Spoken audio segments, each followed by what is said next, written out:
Bueno, muchas gracias. Muy buenos días a todos. Y les voy a contar un poquito, voy a tratar de ser breve para que no se haga demasiado largo. Les voy a contar sobre el mejoramiento genético de colza en INTA, lo que se ha llevado adelante, el trabajo que se ha llevado adelante en INTA, particularmente o principalmente en INTA Paraná, pero también con el apoyo de otras unidades experimentales. Y también me pidió la comisión organizadora que me refiriera a los principales logros que hemos tenido en estos años de trabajo. Bueno, un poquito como para poner en contexto, ahí tienen voy a usar mis anteojos para poder también ver yo. Ahí tienen planteado nuestro objetivo general. El objetivo general en el desarrollo de germoplasma de colza es lograr genotipos que sean genéticamente superiores, o sea, generar variabilidad genética y poder seleccionar, caracterizar y seleccionar las mejores combinaciones, el mejor germoplasma, los mejores genotipos, que sean superadores en las principales características. Cuando digo las principales características, inmediatamente vamos a pensar en rendimiento, y ese rendimiento, luego en el panel siguiente se van a referir a todas las bases ecofisiológicas en las brasicáceas que estamos abordando en este simposio. No me voy a detener en desglosar ese rendimiento o cómo lo podemos componer, pero sí identificar esos mejores genotipos que en definitiva logremos los máximos rendimientos con todas las prácticas de manejo que acompañen. Y cuando nos referimos a eso, más allá de los componentes específicos de rendimiento, nos referimos a las características que le confieran calidad, sanidad y otras características agronómicas que, para lograr una buena performance en el cultivo. Bueno, este programa de mejoramiento, y ya hizo una importante e interesante introducción Liliana sobre un poco la historia del desarrollo desde INTA que se ha hecho en colza, y como bien dijo ella, ya por el 2006, 2007 es cuando empezamos a pensar en un programa de mejoramiento genético de colza, de INTA, y principalmente, como ya mencioné, las actividades se han llevado a cabo aquí en la Estación Experimental Paraná, en Oro Verde, por parte de un grupo de mejoradores que ya se trabajaba en otros cultivos. Trabajamos en autógamas, pero otros cultivos como son trigo y lino, que eran los principales cultivos de ese grupo de personas que abordaron el mejoramiento genético de la colza. Entonces, los primeros cruzamientos se iniciaron en la campaña 2007, los primeros cruzamientos para generar variabilidad genética. Y bueno, y adecuamos metodologías, estrategias y parte de nuestra infraestructura que teníamos para trigo y lino para adecuarla al cultivo de colza y las particularidades de ese cultivo y los principales objetivos que teníamos que tener en cuenta. Para obtener variabilidad genética, que es lo primero, lo inicial para un programa de mejoramiento y para iniciar un ciclo de mejoramiento, es que empezamos a generar esos cruzamientos programados, seleccionando los progenitores dentro del germoplasma y del acceso de alguna manera limitado a germoplasma que teníamos para dar inicio a esos primeros cruzamientos artificiales. Y ahí ustedes están viendo que dice primaverales por primaverales y primaverales por invernales. Lo que quiero remarcar con eso es que, bueno, desarrollamos germoplasma que es de tipo primaveral para que esté adaptado inicialmente, y como objetivo inicial de trabajo era que se encuentre adaptado a toda la región de cultivo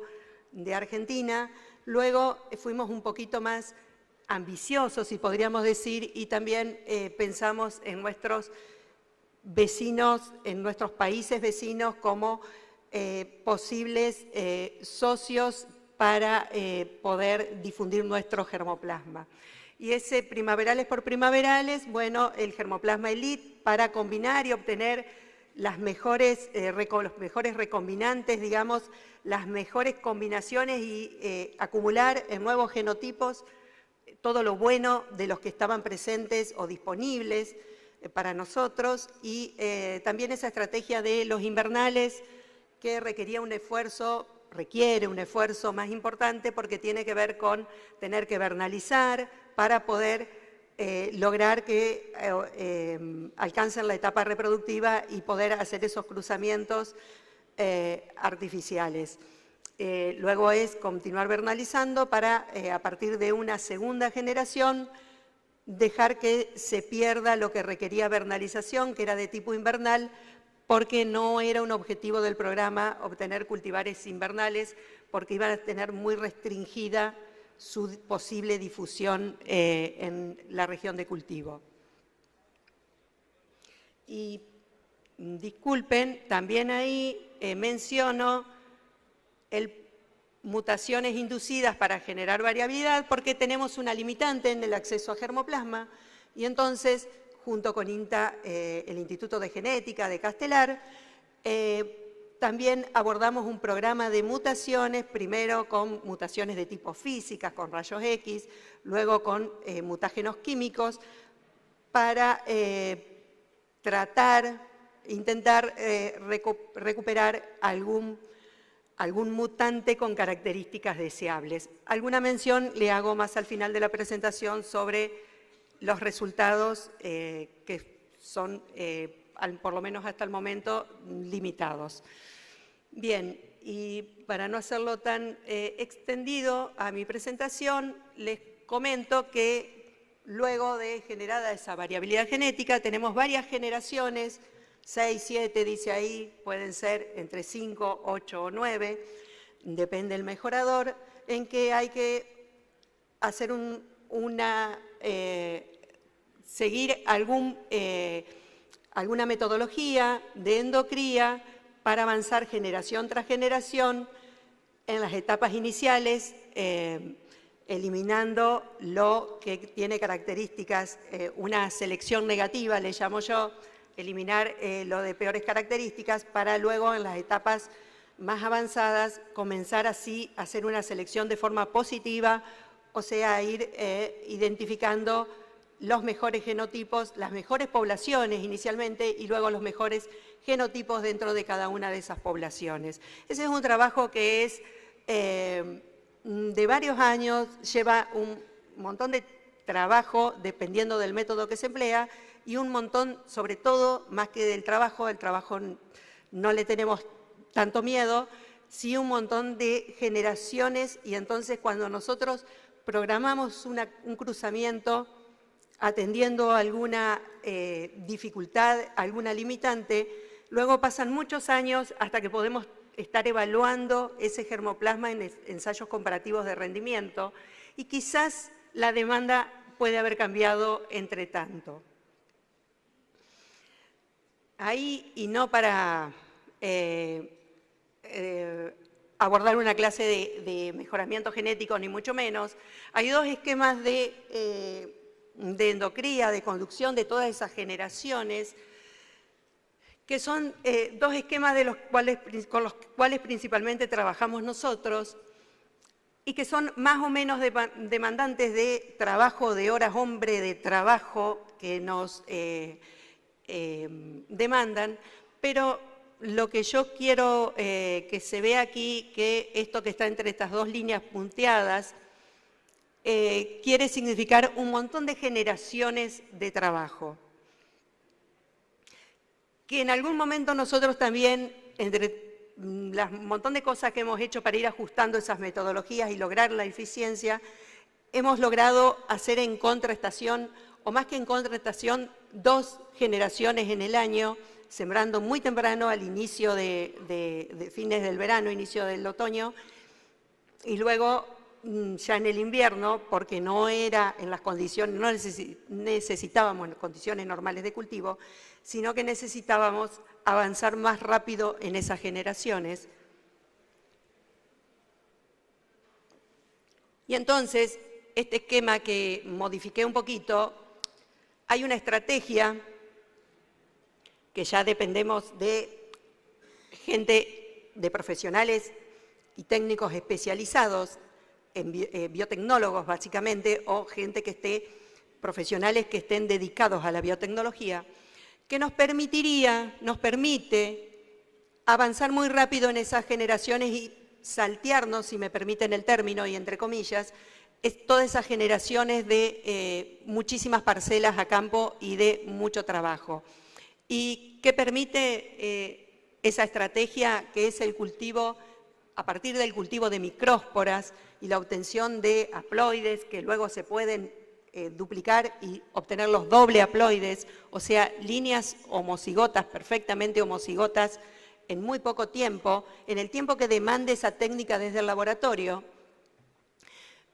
permite llegar con un montón, esto significaría cientos de líneas homocigotas en muy poco tiempo. Y con la seguridad de que tenemos líneas homocigotas, con la dificultad que genera lograr líneas homocigotas en la colza, que tiene un porcentaje de alogamia relativamente alto, y que es por eso que también existe y está la comercialización de cultivares que no son líneas puras, sino que son híbridos, como se pueden obtener en alógamas. Entonces, lo que está puesto a su derecha es unas imágenes que no pretendo que se entiendan, pero es todo un desarrollo que se hizo durante varios años en el laboratorio de biotecnología de nuestra estación experimental, tratando de poner a punto y de ajustar ese protocolo para obtener las doble haploides, las líneas doble haploides por cultivo, a partir del cultivo de micrósporas. ¿Se avanzó? Sí, se avanzó y un montón, pero no logramos, como equipo me estoy refiriendo, yo no estaba directamente involucrada en ese trabajo, obtener plántulas fotosintéticamente activas y que podamos iniciar ese proceso de rustificación y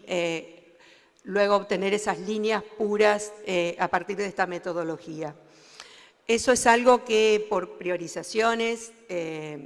dentro de la institución, el acceso a recursos, me refiero a recursos de todo tipo, se ha tenido que dejar en un, no dar por terminado, sino que se dejó en un stand-by, en un suspenso, y es algo que estamos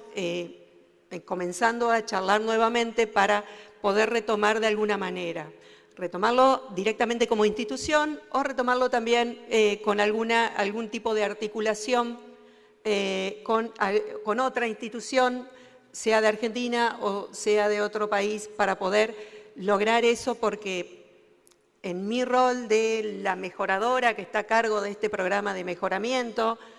porque me toca ese rol cumplirlo en este momento, considero que sería prioritario que podamos ajustar y obtener esos doble haploides con esta metodología. Lo que presento aquí son algunas imágenes del proceso de trabajo con algunas consideraciones, pero que en definitiva es para mostrar, llegamos a una etapa en que los embriones,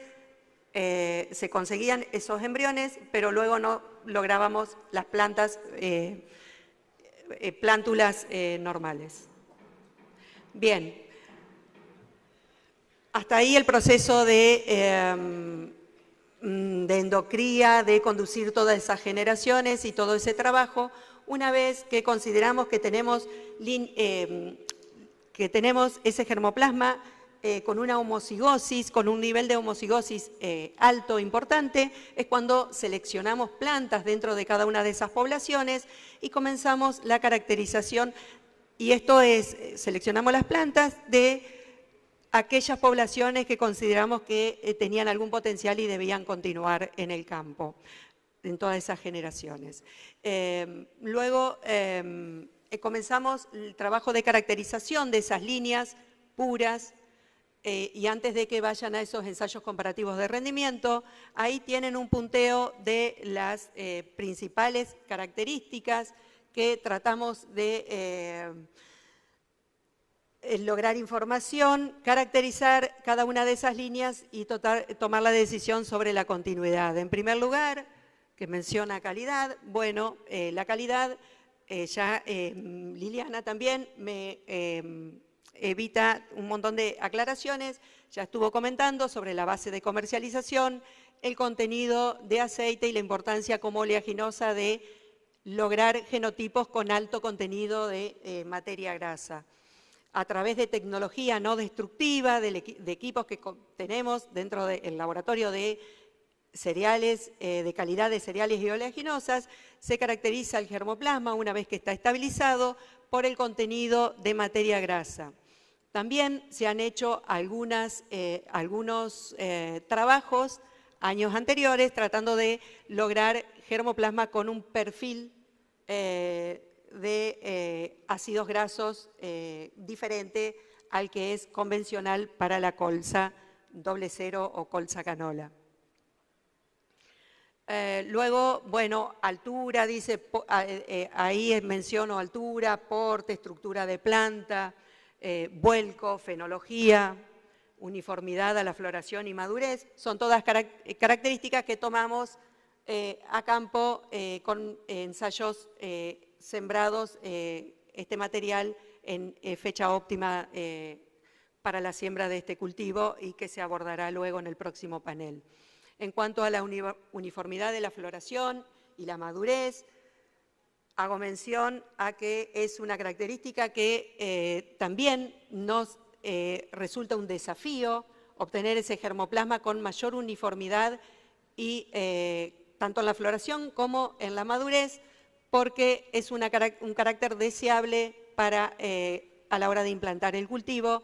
y que quizás hay una diferencia con respecto a los cultivares híbridos. En ese sentido, solo menciono que hace algunos años iniciamos algún trabajo que también debemos retomar y que por ahí hay un póster que pueden ver si les interesa,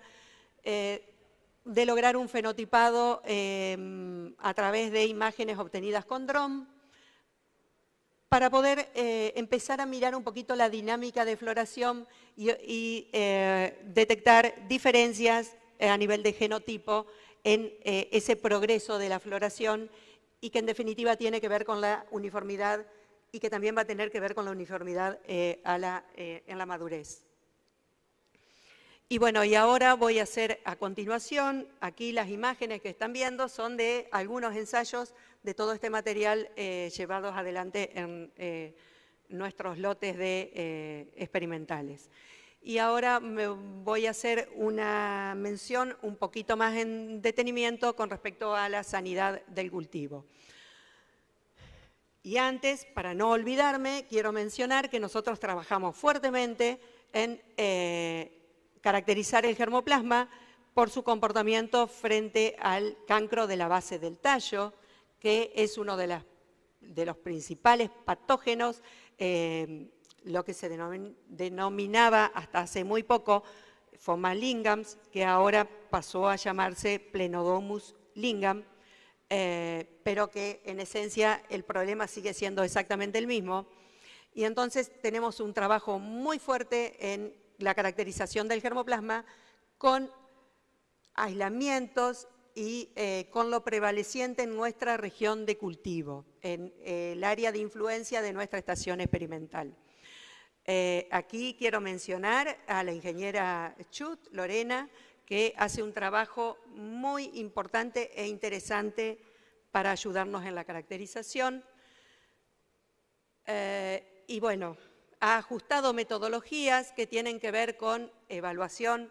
inicialmente la evaluación que es más sencilla operativamente de llevar adelante y que permite caracterizar mucho germoplasma en relativamente poco tiempo y con poco esfuerzo, que es en plántulas en la etapa de cotiledones, inoculando esos Esas marcas que ven ahí son los puntos de el ingreso forzado. Esto falla, chicos. Forzado del patógeno, por ahí estoy tratando de señalarlo. Y luego la caracterización con una escala que permite identificar ese comportamiento y el potencial comportamiento que tiene en situaciones normales de cultivo. Y un trabajo que ya demanda un esfuerzo bastante más importante, que también se lleva adelante en invernáculo, porque es mantener estas plantas que tienen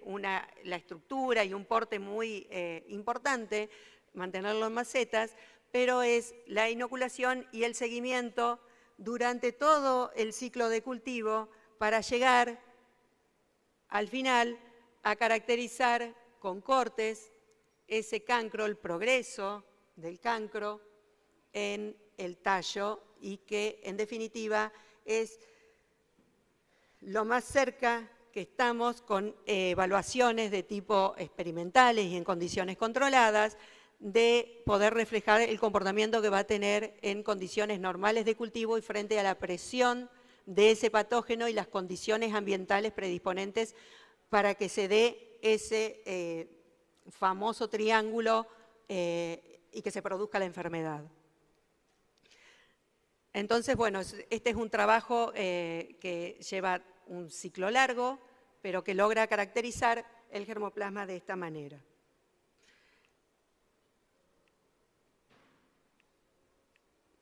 Bien, y también, no conformes con esos dos tipos de caracterizaciones que logra aportarnos y nos permiten seleccionar el germoplasma, también el último tiempo, las últimas dos campañas, sobre todo, tenemos un grupo importante de genotipos en que ajustó otra metodología que tiene que ver con tomar las dimensiones de la lesión que se genera con inoculaciones y calcular un índice de cancro, eso que dice ahí, DI es un índice de cancro o índice de enfermedad, por los términos en inglés, a partir de los autores que ajustaron esta metodología, y que también correlaciona de forma importante con el comportamiento que pueden manifestar los genotipos en condiciones normales de cultivo. ¿Cuál es la ventaja con respecto a la metodología que les mostré recién con la evaluación en planta adulta y observar los cancros con cortes de tallos? Que esto se hace, esa medición de la lesión se hace a los 21 días post-inoculación. Y bueno, el desafío es seguir evaluando el germoplasma y evaluar cada vez de forma más eficiente ese germoplasma, porque estamos permanentemente frente a potenciales cambios en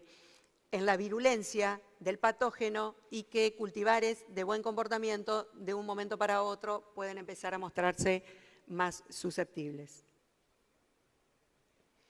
Bueno, por último, en cuanto a FOMA o a Plenodomus, como debería haber dicho, les quiero contar rápidamente sobre un trabajo que hizo Victoria Besone como parte de su formación de maestría, ahí dentro de nuestro grupo de trabajo en el Laboratorio de Biotecnología, y es la caracterización molecular, que era algo que nosotros queríamos abordar hacía un montón de tiempo, y tratar de caracterizar de forma molecular para identificar genes de resistencia. Dentro de los equipamientos que nosotros tenemos disponible, pudo caracterizar un grupo importante de líneas, primero fenotípicamente, también con inoculaciones y caracterizando por su nivel de resistencia en invernáculo, y en paralelo caracterizarlos a nivel molecular y encontrar algunas variantes en genes de resistencia informados previamente ya en la bibliografía y ampliamente conocidos. Y a partir de eso pudo caracterizar este germoplasma por 3 marcadores moleculares asociados a 3 genes de resistencia Y como resumen de todo su trabajo, que fue muy largo e interesante y abordó un montón de caracterizaciones, logramos identificar líneas, algunas líneas que tenían 3 genes de resistencia importantes desde el punto de vista de que son genes cualitativos, genes que aportan a la resistencia, pero que también son fácilmente quebrados en su resistencia por la virulencia del patógeno. Ya 8 líneas que tenían al menos 2 genes de resistencia, acumulaban 2 genes de resistencia, y varias líneas con al menos un gen de resistencia. Y algunas que no se les pudo, que no se pudo adjudicarle algunos de estos genes de resistencia como los responsables de su comportamiento, con su buen comportamiento. A partir de ahí, la propuesta fue iniciar un programa de apilamiento de estos genes para tener germoplasma con todos esos genes reunidos en un solo genotipo y que de última sea un donante de resistencia para cruzamientos posteriores. ¿Cómo deberíamos continuar? Considerando que una limitante importante para el cultivo es su comportamiento a este patógeno y la respuesta que tiene frente al cancro de la base del tallo. Y lo que deberíamos hacer es también encontrar la forma, encontrar los recursos y las articulaciones para poder caracterizar molecularmente el germoplasma que está hoy en día disponible, comercial, y también nuestro germoplasma experimental para acumular esos factores de resistencia, esos genes que les estuve comentando que en esa tesis se lograron caracterizar, pero también otros genes que otorgan una resistencia que es más duradera y que deberíamos combinar ambos tipos de resistencia en nuevos genotipos para poder brindar al mercado germoplasma que esté más preparado para resistir al patógeno. Y también, ¿por qué? Porque es información que me parece importante que se conozca, y sobre todo esa caracterización del germoplasma que está disponible en el mercado o próximo a estar disponible, porque deberían combinarse y alternarse dentro de la región de cultivo para no ejercer tanta presión sobre el patógeno y entonces poder tener más margen y menos o más tiempo hasta que vayan quebrando las resistencias. Nuestros sitios de evaluación, dice ahí, recordarán el mapita que puso Liliana hace un ratito, que tenía un montón de puntos dentro de toda la región de cultivo en Argentina y eso es hace algunos años. Luego, por priorizaciones de otras temáticas y redes de evaluación en otros cultivos dentro de nuestra querida institución, hemos ido quedándonos con menos lugares, ambientes para caracterizar nuestro germoplasma. No por ello es que no logramos información en los puntos en los que seguimos trabajando. Ahí está puesto en azul nuestra estación experimental, que es donde tenemos la sede del programa de mejoramiento. Desde el inicio del trabajo de mejoramiento, Liliana ha acompañado en la selección de germoplasma en Barrow. Ahora es algo que deberíamos tender a iniciar nuevamente, pero tenemos los sitios esos que están marcados en verde, que son sitios de evaluación del germoplasma que ya está avanzado, que ya se está evaluando en múltiples ambientes. Nosotros aquí en la estación experimental lo hacemos en distintas fechas de siembra o sobre distintos suelos, pero tenemos también el acompañamiento de Pergamino y Barrow con evaluación de este germoplasma ya más avanzado. Y tengo 2 puntos ahí que están en amarillo, que están uno en Uruguay y uno en Paraguay, y voy a mencionar cuando mencione los logros para que no me demanden más tiempo, porque me van a sacar del la exposición. Solo esto, mencionarle a partir de esas mutantes que habíamos generado, que logramos poquito hasta ahora, casi nada. Tratamos de encontrar una variante en el perfil de ácidos grasos para reducir el linolénico y aumentar el oleico, porque eso le daría una ventaja a ese aceite desde el punto de vista del consumo humano. Se hizo un trabajo importante en el laboratorio de biotecnología, de mucho esfuerzo, pero no logramos detectar un mutante con esa característica. Y luego se trabajó con resistencias a herbicidas. Inicialmente trabajamos un par de campañas con resistencia a un herbicida, Imazamox. No tuvimos resultados exitosos y luego abordamos una resistencia a saflufenacil y obtuvimos un resultado a medias que debemos darle continuidad a ese trabajo. También lo hemos dejado en suspenso por incapacidad de abordar todas las temáticas. Esa foto lo que les muestra es lo que está a su izquierda, más en verde, son líneas que tendrían alguna variante que deberíamos detectar y poder identificar cuál, que le otorgaría alguna ventaja. Luego habría que ver si es interesante la resistencia a ese herbicida. Un capítulo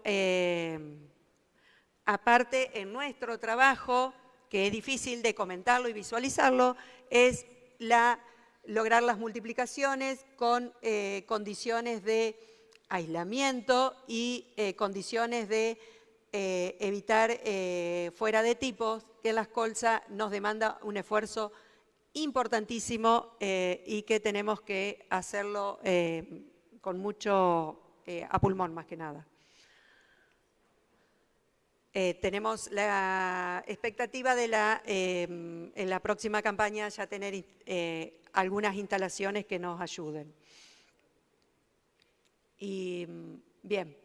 solo los logros, en un minuto les comento los principales logros. Inicialmente, 2016, Liliana dudó porque estaba entre 2015 y 2016 la inscripción del primer cultivar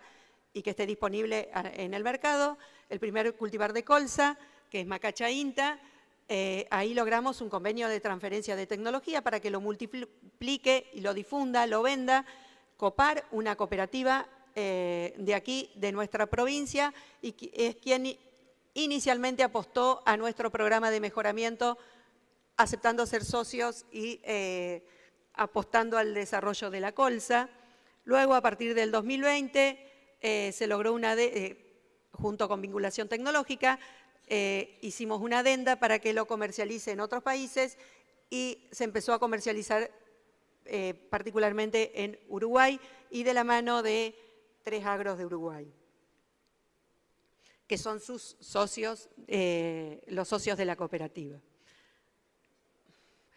Luego, en 2022, y luego de un montón de años, a partir de 2016, de evaluar germoplasma experimental nuestro a través de algunos acuerdos de transferencia de germoplasma, también gestionados a través de vinculación tecnológica, es que hicimos un convenio de transferencia de tecnología con Agronegocios del Plata de Uruguay y ellos están comercializando este año por tercer año el cultivar Guyunusa INTA. Esto está registrado en INASE en Uruguay porque es el país donde se comercializa. Bien, posteriormente y más nuevo, 2023, volvimos a hacer otro convenio de transferencia de tecnología con Copar para comercializar Delfina INTA, otro cultivar con características que lo diferencian de Macacha en cuanto a su ciclo y características agronómicas. Y a partir de ahí ya directamente se comercializa tanto en Argentina como en Uruguay. Está registrado en ambos países y a partir del 2021 sumamos acuerdos de transferencia de germoplasma para que Copar nos acompañe en la evaluación de germoplasma en Uruguay y en Paraguay. Entonces tenemos ahí sitios de evaluación y sumamos un nuevo sitio que es Paraguay a través de los socios comerciales de Copar, que es Cooperativas de Colonias Unidas, y en Uruguay sus socios continúan siendo, por supuesto, 3Agro. Y por último, muy reciente inscripción, tenemos a Floriana INTA, que es un cultivar también que se está comercializando por ahora y que está registrado en Uruguay. Este es el primer año que está empezando a hacer su camino con los socios que estableció INTA, en ese caso que es Megagro de Uruguay para la multiplicación y difusión. Y lo último, bien, resumimos, 2007 iniciamos los primeros cruzamientos, tenemos ese germoplasma difundido y tenemos líneas en desarrollo y también tenemos un montón de desafíos como programa de mejoramiento para poder mejorar y seguir creciendo. Y bien, y el equipo de trabajo, que ese equipo de trabajo, un montón de personas, no trabajamos en colza, pero trabajamos también y principalmente en trigo y también en lino, todo el grupo de trabajo, y parte de este equipo también trabaja en el cultivo, en el mejoramiento genético de soja. Así que hacemos malabares para poder desarrollar el germoplasma que desarrollamos. Menciono ahí también a Jimena Introna, Martín Llanes y Cristiana Pela, que nos acompañan desde esas otras unidades experimentales.